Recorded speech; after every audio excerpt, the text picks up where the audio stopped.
I think the whole not being able to remember your name thing comes from how most children's computer games tell you not to use your real name when creating a username. The implication that Kane does not know how to let the humans leave is unnerving. When talking about the exit, he interpreted it as the circus members requesting a new room for them to explore rather than a way out. If Kane doesn't even know how to let them leave, how are they supposed to get away? After the 6th episode, I have a theory that the only way they could exit is simply if they believe that they could. The only times exit doors ever came out was because Pomni kept thinking about it, but the doubt in her mind was still keeping her from escaping. Jack seems to play along more than anybody else. He mentioned that they'd need to work Pomni into the song. He suggested Kane do an adventure. He was glad to receive the reward. He seems to accept the way things are the most. Pomni shouldn't have assumed she would be able to leave. Now we both look foolish. While Ragatha is glitching, her eyes start playing Pong with her nose. I love this animation. I noticed one of the first things Ragatha said to Pomni was, "Everything's gonna be okay, new stuff." which is also one of the first things Kinger said to her when she showed. Everything's gonna be okay. Since when are you an expert on the digital world? The foreshadowing. One of the few things I don't have control over are your minds. Wow, such honesty. The blue bowling ball Jax took from Kaufmo's room appeared in episode 9 in Ribbit's room. That may mean that after Ribbit's abstraction, Kaufmo got hold of the bowling ball, as it possibly could be what the three often used together back then. Did you notice that at 7:32 when Gummigoo looked out the window, the other guy put his chin on Gummigoo's back? It's so adorable. I like how you can see Pomni's anxiety and fear of being seen as nothing melt away when she realizes how much the rest of them care about each other, including herself. The funeral proved her own nightmare wrong, and while she is stuck here, she doesn't have to be secluded and alone. I wonder if Kinger's keeping his eyes closed so that he can try to be as coherent and sane as he can be for the funeral. What really makes this hurt more with context is knowing in future episodes, Gangle only likes to draw the people she feels close with, and knowing Kaufmo liked to joke, he would probably help cheer Gangle up every time her comedy mask broke. They've even got little candy bugs here. It's so beautiful. Hit so hard after episode 3 and learning about his wife. Love how from 2059 to 2127, the other two crocodiles are doing the weirdest default animations the animators could have possibly chosen, and a different one in each shot. Jax is the only circus member who isn't seen grabbing Pomni's hand. It's not really surprising considering his actions towards her in this episode, so it's no wonder why Pomni wouldn't think he has her back. Although Ragatha, Gangle, Kinger, and Zubul all grab onto Pomni's hand, it's Ragatha's hand who Pomni grabs onto. I think it's fitting because Ragatha has been extremely supportive of Pomni ever since she's arrived, doing her best to make her feel welcome, checking up on her in the morning to see if she's okay, and expressing concern when she's put in danger. By the end of this episode, I think Pomni realizes she's taken Ragatha's kindness for granted, so I'm glad we have some implication that Pomni trusts her the most. Jax says, I call shotgun. and then sits in the driver's seat, which is not shotgun. Then in the next scene, he pulls out a literal shotgun. I don't think he was talking about seats. I love this little detail when you could see Jax looking sad for a moment. Here's a fun fact about this episode. During the part where Bubble swears, if you set the audio track to Hindi, it actually won't censor the audio, and you can hear what Bubble was actually saying. I'd become a dentist and pull everyone's teeth out. Then the money's mine and the candy is also mine. मेरा बस चलता तो dentist बनकर सबके दांत उखड़वा लेता, पैसे भी मेरे और कैंडीज भी मेरी। The hands grabbing Pomni's arm might have either been foreshadowing Pomni helping Jax in episode 9, or the rest of the cast using Zubul's arms to yank Pomni out of Jax. Love the detail of the teapots being there. For those who don't know, it's a joke where people usually use teapots to test lighting. Pomni would make a great speedrunner, discovering new glitch techniques at an astonishing rate. I'm sure given some refinement, she'll be skipping through levels like the best. So, our entire existence here is just LARPing. Yeah, Pomni, that pretty much sums it up. I just realized that when Kinger says, You know, I'm starting to think. it's not an early cutaway joke like there was supposed to be more. It's just that he actually just started to remember things. In the Polish dub, when Kinger says, Let me try something. in Polish, it's Pozwól, że rzucę okiem. Rzucić okiem is a Polish expression meaning to take a look, but it literally means to throw an eye, which is exactly what he does. No one cares. Well, you clearly care enough to comment. I like that Kinger starts to shine when he holds breath, because when him and Pomni were leaving hell, he really looked like an angel guiding and helping Pomni. I mean, TADC is filled with biblical references, so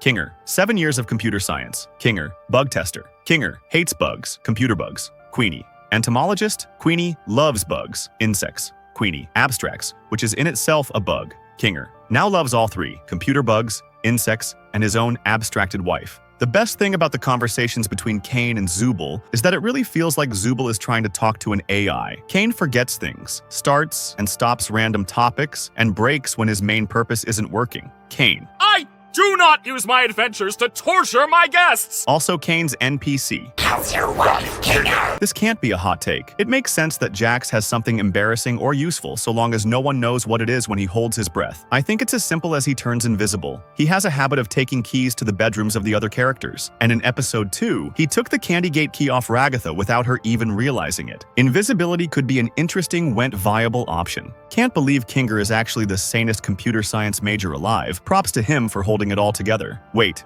Is the reason that Kane forgets is because Zubul keeps saying, forget it, causing the cycle to repeat again and again? Or is he really that scatterbrained? If you look behind Jax in the far back, there's a mannequin peeking around the rainbow watching the group. Then he runs away. The thing I loved most about the possessed Pomni part was when the souls taunted Kinger about his wife. Kinger was just not even fazed, like not a thought or action. He only focused on the task at hand. He's already accepted the loss, or abstraction, of his wife, and has moved on. That's such an incredibly difficult thing to do, especially in the environment they are in, but he is the oldest member of our current cast, so he must have had a lot of time to do this. In the Polish dub, at 23:33, Kane says, No i jak tam, moje skibidi sigmy? and I think Jax's reaction was way more justified here. Więcej nas tak nie nazywaj. Is nobody going to talk about Kinger's muzzle control? Whoever put in the special effort to animate that is my new favorite animator. I'm crying. It's weird that Pomni doesn't like haunted houses when in real life she does it all the time. Just realize this is foreshadowing the fact that the cast has some control over the circus. Pomni didn't want it to come alive, so it didn't. This is such a cool way to view this. Maybe Mildenhall was supposed to come alive here, because that is such a Kane thing to do, but Pomni's will prevented him from coming alive and potentially attacking her. I can't believe I never noticed how Zubul has different parts every episode. Guess you're never getting that unicorn horn, Pomni. There was a TADC comic, or storyboard, whatever it is, which showed Pomni with a unicorn horn saying, "My iconic unicorn horn is picking up Soviet signals." Well, it's possible. Did somebody— Those prices. Beef is ridiculously cheap, but hot dogs and chicken nuggets are outrageously expensive. It's actually an excellent detail, though. It shows that this world was made by an AI program that doesn't get everything right. After 45 watches of this episode, here is every detail I noticed. You can see the couches in the background. Jax looks prideful as he's hitting the ball, but when he hears Gangle in pain, his smile wavers. It really was an accident. NPC hiding behind the green.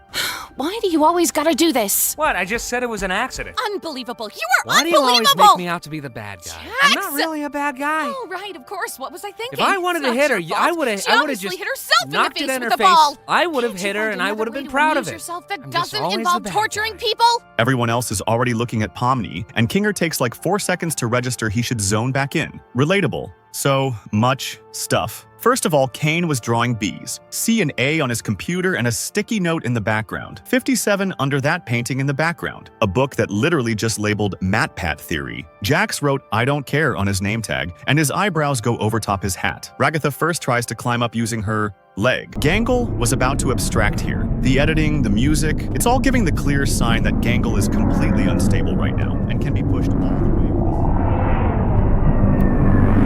Look at Gangle's face as she passes Pomni. Nearly a smile for half a second. She's so ready to be happy, but holds it back just in case it doesn't work out. Nice subtle detail. Fun fact, Orbsman is actually saying words and not just statusy gibberish.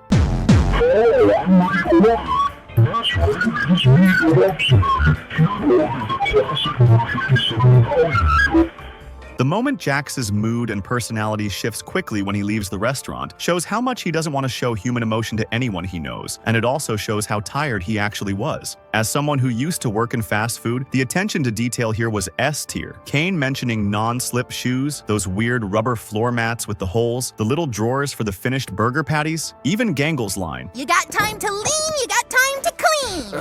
I've had people tell me that exact thing, word for word. It is so accurate for companies that when someone gets entirely dropped in a deep fryer for about a minute straight, all they get is a band-aid and not even a break. Ragatha's It's beautiful. after the Gloink Queen says she loves and cherishes all her children hits different after episode 5. How so? Because Ragatha never had a loving mother. And remember that part where she says, I miss my horses. when talking about horseradish sauce? It reminded me of episode 5 when she said she had a farm. Also, I'm sure her mother didn't always, or ever, remember her name, hence why she was surprised that all the Gloinks had names. Notice how in the beginning, Gangle is learning how to properly throw something, and in the end, when she throws her mask to the sky, she actually does a good throw. When Gummigoo gave that look to Pomni when he was leaving, it made me think that he remembered her. It kind of made me cry a little for some reason. The expression sort of felt like he was asking her to not make him remember, like, please let me stay ignorant this time, even though if he does actually remember, it's not genuine ignorance. Or maybe it's a weird sense of deja vu, like this girl is familiar, but his brain isn't allowing him to remember why.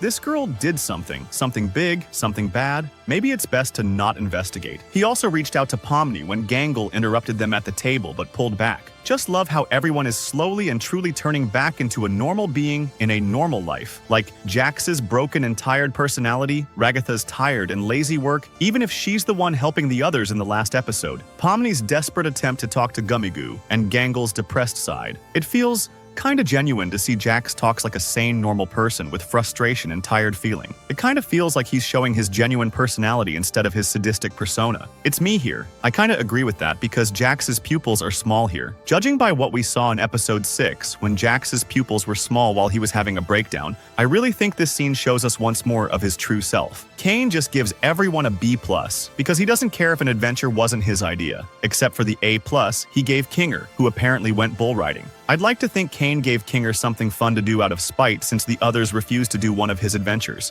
Love the visuals when Gangle throws her happy mask. The happy mask looks sad, and the sad mask looks happy. Pretty simple way to illustrate the complexities of emotion. There was a surprising amount of detail put into something most people won't even notice. Zooble is constantly staring at Gangle, worried about her, while trying to keep Ragatha on task. And drunk Ragatha is absolutely adorable with her droopy demeanor and all her goofy expressions. Ooh, so this is when Ragatha gave Gangle advice on softball. When Gangle mentioned it during episode 5, I was quite confused. Lol. If you pause during the scores, every character has a photo attached to why they got a lower grade, but Zooble's is them reacting in pain when being burned. Kane really was grasping at straws, trying to find a reason to mark down Zooble. Notice how Zooble doesn't interrupt the intermission up until Jax is tormented with a reminder of his lost friend. This is such a sad detail to me. Ragatha's first instinct here is to panic and brace herself for verbal backlash because of her earlier outburst. Her mom must have been pretty vile. I like the little touch that Pomni voted no in making Jax wear the maid outfit. This touch really shows their growing bond and Pomni's sympathy for Jax's insecure or softer side. In the Fireflies scene, when Jax is talking about losing his tail, there is a cloud that resembles a bunny with its tail coming off. But next to the rabbit cloud is a bow tie, which I think means he lost his tail around the same time his frog friend abstracted, because on his door he's wearing a bow tie. Something I noticed is when player characters swear, it's a cartoonish sound effect, but when an NPC character swears, it's the usual censored.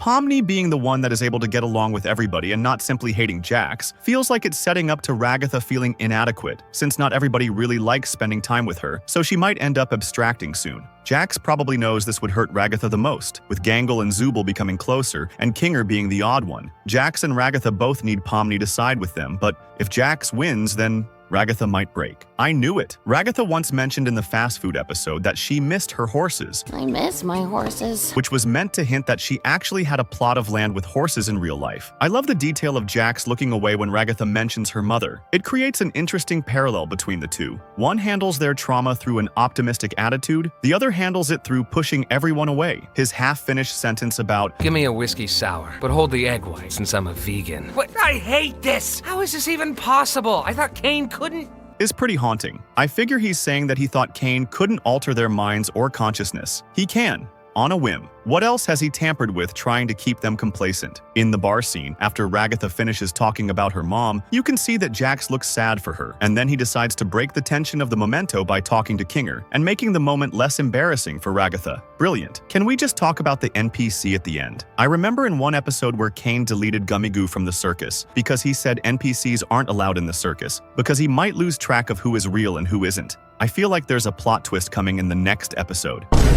Love this moment here. The look Ragatha gives Pomni as she sees her laughing at Jax's antics. The fact Pomni seems to be genuinely getting along with Jax when he's not actively picking on her, despite Ragatha putting in so much effort to befriend both of them to mixed results. Love it. After 51 watches of this episode, here is every detail I've noticed. Zubul is reading Circus magazine, and the issue is, what do your parts say about you? Kane fixes Gangle's mask without her having to ask. This announcement is so displeasing that even Gangle is frowning with her comedy mask. Kinger starts nodding even though he was not only not being addressed, but also not there for it. Even if he was, him remembering it wouldn't make any sense. Bubble blinks out of sync like Kinger, and Kane notices. This is why Ragatha fakes her kindness. When she lets loose at a natural time, people are offended by it instead of understanding. Pomni giving her the green light a minute earlier and then telling her to calm down is a type of betrayal. Ragatha realizes Pomni's trick here. She just wanted to get Ragatha away so she could get Jax to open up without being interrupted. Well, I hope we all learned that suggestion box ideas are actually not fun at all, and Kane's ideas are much better. This is the first time Kane doesn't say welcome back, because he's so eager to discredit the suggestion box adventures. Honestly, the way Jax talks about Ragatha at 8:52 makes me think he used to find comfort in Ragatha when he first got into the digital circus. But as time went on, that comfortable feeling he had with Ragatha disappeared. Like Gangle said, it's hard to tell when Ragatha is genuine. I really like Jax's— Do you think Gangle is actually capable of being happy? She likes when I'm mean to her, though. Gives me the impression that Jax does actually care about everyone, but doesn't actually understand them, given that he pushes everyone away. It's like a relationship where you thought you had this kind of connection, but it's just actually you thinking that. She must be one of them,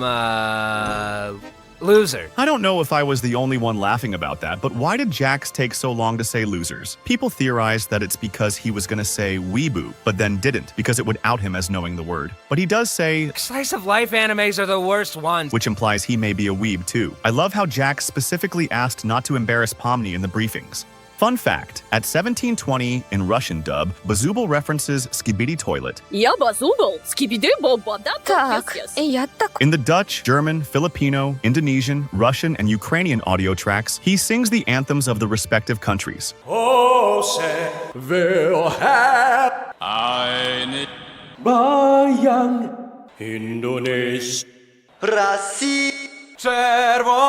And the Portuguese one has him singing something else entirely.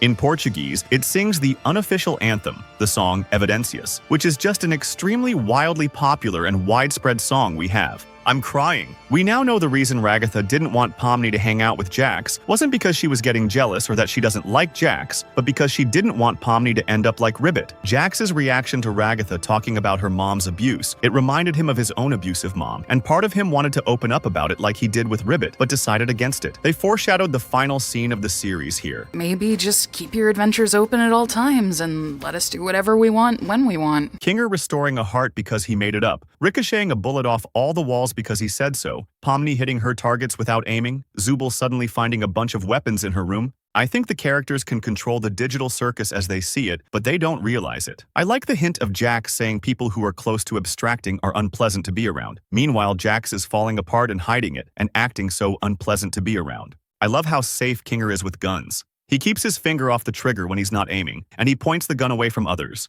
The slight smile Jax gives Pomni when she hugs him, before getting terrified because he knows he has to push everyone away to avoid the grief of eventually losing them. I am unwell. The part where Kinger restored a heart of Ragatha's and simply said, I made it up, got me thinking, what if they had the power of Kane? He just prevents them from knowing. The fact that Jax kept shooting Ragatha even when there were no more bullets just shows how angry he really is, but masks it with playfulness. Also, he got his tail back. Who else noticed the Cain and Abel engraving on Pomni's gun? I feel like not enough people are talking about this. I love how the artist used Jax's eyes to portray when he is speaking honestly versus when he is using a facade. Switching between the large, dilated pupils when he's acting as the funny one, and then the tiny square pupils when he's showing people honest parts of himself. It's so genius. I love how Zubul finally got the stupid sauce at the end.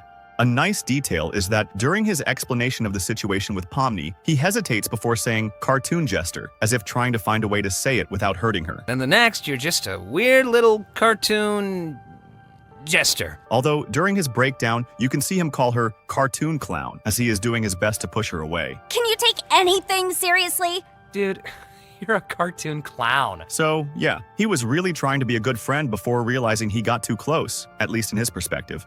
To be honest, I'm really starting to notice Pomni's character growth. She is seeming to feel way more comfortable with everything and everyone.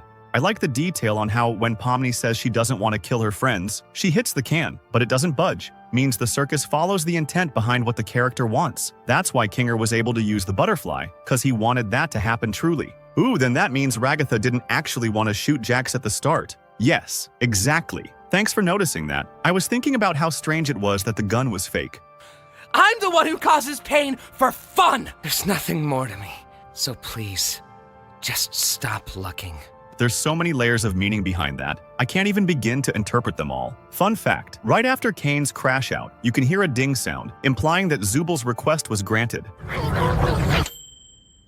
The more Kane loses his patience, the more he will start breaking rules he set in place, such as no cursing and affecting the characters' minds. Why is nobody talking how Kinger fanning his revolver? Man is experienced when it comes to firearms. He deliberately chose to fight them in the dark so that he's more mentally stable. That has interesting implications regarding his ability to remember things. And so he can intentionally remember stuff like his ammo count, and then he pulls out a lighter to check his revolver's rounds. One more detail from me. There's this text engraved on a firearm. I couldn't help but tell you about this. We need even numbers, cause today's adventure is a team adventure! Kane's all-seeing eyes are back. Before Kane's crash out, the team spread around the floor. After Kane's crash out, they look like lining up behind Zubal. What's going on? Bubble is getting tired of carrying the camera. Kane pulled Zubal by grabbing their neck. What an unusual way to do it. Team surviving is the winner. Happy? I wonder who he's gonna shoot. At first, this came as a shock to me, but then I remember he has all the keys to everyone's room. Pomni lying flat for a split second. At first, I wonder how they all get ammos, but then I realized about the theory that they can do anything they want. Means the circus follows the intent behind what the character wants. So I thought they made the ammo out of thin air. But then, I got confused again because in this scene, Jax run out of ammo and can't seem to do what I thought they always do. God. There's a hidden message in here that looks like chill fella. Oh god. When Pomni gets triggered after Jax claims he'll forget her when she abstracts, she's remembering her nightmare from episode 2 when he says, I don't even remember her name, honestly.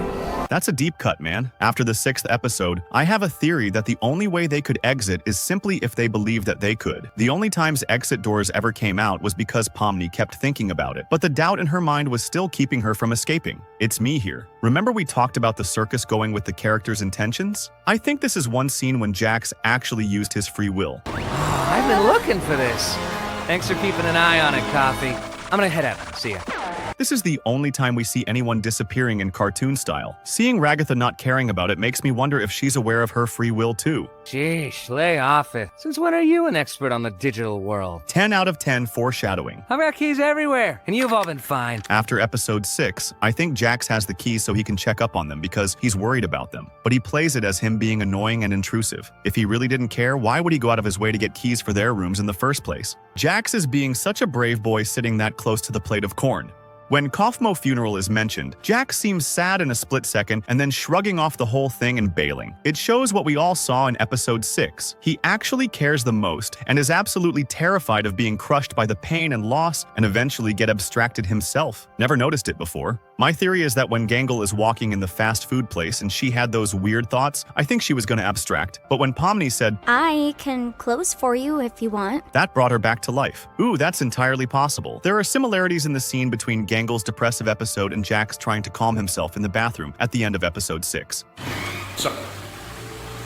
Rabbits can lose their tail, though it is not a natural occurrence and indicates an injury or severe health issue. The tail can be torn off by trauma, so that means it happened when Jax lost Ribbit. Though in the next episode, he does have a tail. It grows back because he was getting better, being with Pomni. But usually, bunny can't grow their tail back. It's just different in the digital world. Trauma in that context is just another word for injury. I think the tail bit is just meant to show his grasp on reality slipping, since he really doesn't have a tail in any other episode. The reason he gets it back may be Kane trying to keep him from going insane. Jax is a professional rage baiter. After episode 9, the scene of Ragatha trying to stop Pomni from teaming up with Jax has so much more layers to it now. I noticed at 25:12 that after Jax pushes Pomni when she hugs him, he looks at his hand the same way he looked at it after he pushed his mom in the finale. I love that he's playing this on the piano in episode 9. Daisy, Daisy.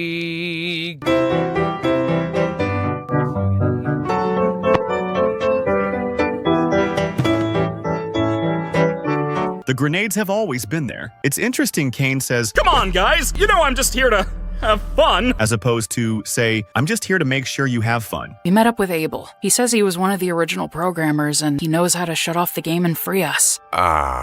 Who? I just realized that as Gangle and Zooble mentions Kinger about Abel, Kinger has no idea who they're continue talking this about, and he's conversation still in later. his Just pillow thought fort. I'd give you a Massive heads up. foreshadow that it was all just an adventure Kane made up. Even despite Jax being unstable, if out of the 2 buttons he slammed the red one, his life before the circus must have been hell. Given his reaction to Zooble's question about someone waiting for him outside. What's the rush? You got someone waiting for you outside?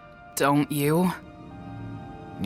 Yeah. I don't think he had anybody before the circus, or he doesn't have anyone to go back to anymore. At first, I was curious why Pomni was what if it's hesitating a so much at the trick or console, something? but then I realized that Abel telling her to Make the right choice. caused her to worry about the seemingly clear decision. I love how the fish seem like I was old just talking with my NPCs from an brother old here. adventure Yeah, back when you are Kane wasn't as definitely advanced. not getting I outside honestly your thought it was a bit of a treasure reference to chest. Gator's Pond and its absurd animation. But yeah, them treasure being chest. rough, quickly made models and animations makes more sense than referencing inexperienced animations. The reverse psychology You know in what's this gonna was happen when genius. we do Having all Jax this? say, Kane's gonna pop out and say, Congratulations on beating the Escape the Circus adventure. made me think that would never be the ending. The Guys, fact happy Kane's and adventure had a being plan that appreciated involved for taking that just advantage of his own insecurities me means want he's to- surprisingly self-aware. Don't let all the stuff Did you with find Kane it? distract you from the Nah, fact that somebody Pomni plundered it did before want I to steal could. that treasure. Love how you can literally see the precise moment the gang realizes they never had a chance at escaping. Kane was able to let him remember parts of the outside world knowing it would trigger him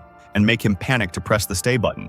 Then, immediately, flashing the bright light to have Kinger forget. Jax was laughing but immediately gets upset understanding that he was triggered on purpose. Kane pushes people to abstract to make them want to stay. We see that abstractions are calming and relaxing, an acid trip you don't want to leave, mess up their minds enough and abstractions safe fail, so Kane can keep people in a state of peace and shock instead of letting them out. If you make them stay and forget their names, they can't leave. Scratch's abstraction must have been horrific considering the fact that Kinger remembered it while in front of a bright light. The fish guys at the start were foreshadowing the rest of the episode. If you The wanna yellow fish find is my Kane, sunken treasure saying that if chest, you'll have Pomni to wants try the better treasure, than the that. exit, she'll have to try better than that. Then, the yellow fish's brother appears, Abel, and declares himself a liar. It then turns out that the treasure chest is empty. There is no exit. Oh, that's why Abel Go get doesn't want Kinger. Kinger to be We filled in. can Because fill him in Kinger is later. knowledgeable enough to I know don't that his really plan makes know no if sense I'm, and won't work. Kane is ready to completely face him malicious again. here. Kinger looks confused when Pomni hands him the administrator pass because it's not Pomni. actually real. And once he comes into the light, he forgets about it. When physics glitches like this happen, they typically end up with the objects going in random directions. I was suspicious that Abel was able to make the glitch launch happen perfectly every time. In the Chinese We're both room, running on in the Abel's same map of the program. administrator zone, So, there's a theory- small sketch of a cartoon bee scribbled over on the left side of the paper, the same kind of bee Kane likes to draw. Kane made that map, just like he made everything else. For those who don't know, these things behind the glass are literally bones of 3D objects. When animators animate an object, they are actually moving these bones and the object moves based on that. Notice how, when Kinger points out Scratch being the very first I didn't say abstraction, anything is the like first that. time we get to Come see on, Kane guys. actually show You know a bit I'm of just fear here and to try and quickly have discard fun. it. The ending to this is going to be much more darker, and the climax is on the questioning's over. horizon. You're- This is the color-corrected photograph in Jax's room. In Jax's room, there's 3 chairs at a little table. A pink one, Jax, a green one, Ribbit, and a yellow one, Kaufmo. Moreover, his room for some reason looks like a child's. My theory is because that's who he really is inside, like a traumatized child who makes their pain with humor, though it could also be for a whole different reason. Maybe the childlike decor Way and to such helps him interrupt escape, my or reminds him nap. of his childhood. Did anyone So, else catch that in the theoret- bottom right of the page is a section that says old C and A co-workers, and the only one we can read that's crossed out is Kaufmo? I know this was all part of the adventure, but it's a weird detail for Kane If to we were throw to in. access You know me so well because we're such super close best friends. So we know everything were about each other. friends. We were great friends, and I'm Oh sorry my for God. crying. Hey, you all right? You got someone waiting for you outside? Don't you? Yeah. This hits so much different after episode 9. Did anyone notice that Kane is absent from the end credits? Like he was genuinely deleted. I have absolutely no words. Wait a damn minute. I just realized nobody's keeping the abstracteds trapped in the cellar anymore. Guys, this means that without the filter, the characters might be able to remember their names too. The fact that Pomni's nightmare scene included gummy goo proves that Kane knew all along that she cared about him. I love how Pomni is the first to finally snap at Kane, even if it is just a distraction, since jesters were the only ones in history who could safely criticize the king's decisions and was always the royal advisor. Anyone else notice when Kane was going god mode, he mentions their mind files? I made a program that creates a body perfectly encapsulating their mind files and— Could this mean they really are digital copies of real humans? When Kinger is opening the files on the computer, you can actually see a folder named Brain Scans. To me, the episode pretty much confirmed that theory. The tuner in his head. He was trying to make something. Scratch was definitely trying to avoid death by making this program. Also, Ragatha initially calling for Guys, can you help me out here? means she wasn't alone when she went into the C&A building. It's so symbolic that after Kinger began changing the game's code, the guys defended him. After all, the king is a weak but critical piece in chess that must be protected. There's a deep and tragic irony that Kane had his breakdown the exact moment that they decided to give up on leaving for good and settle into the circus properly. Even when they were enlisting Kinger for help, they didn't want Kinger to program a way out of the circus. It's just to get Kane to calm down and function normally.